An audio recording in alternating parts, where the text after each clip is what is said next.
नमस्कार मंडळी, शुभ सकाळ. तर इथं सकाळचे 5:15 वाजले होते आणि त्यानंतर मी पाणी ठेवलं आंघोळीला.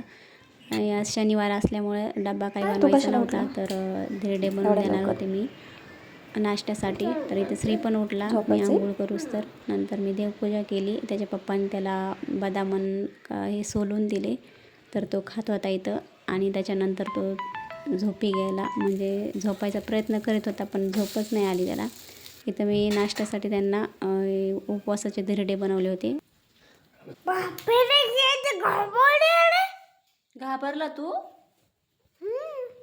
तुझा व्हिडिओ काढायचा.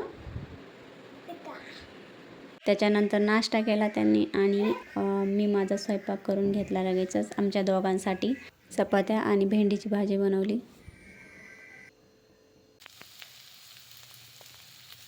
त्याच्यानंतर एवढी भांडी, जी भांडी रात्री घासली होती ती भांडी लावून दिली आणि एवढी भांडी घासून घेतली. तोपर्यंत श्री उठला. झोपला होता तो थोड्या वेळासाठी, तर इथं काय करत होता काय माहिती.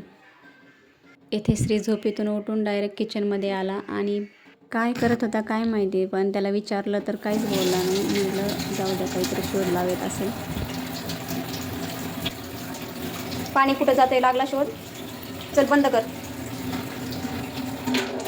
त्याला आंघोळ करायची राहिली, पण अगोदर त्याला जेवायलाच दिलं. त्यानं जेवण केलं. तर व्हिडिओ आवडला असेल तर लाईक, चॅनलला सबस्क्राईब करा. धन्यवाद.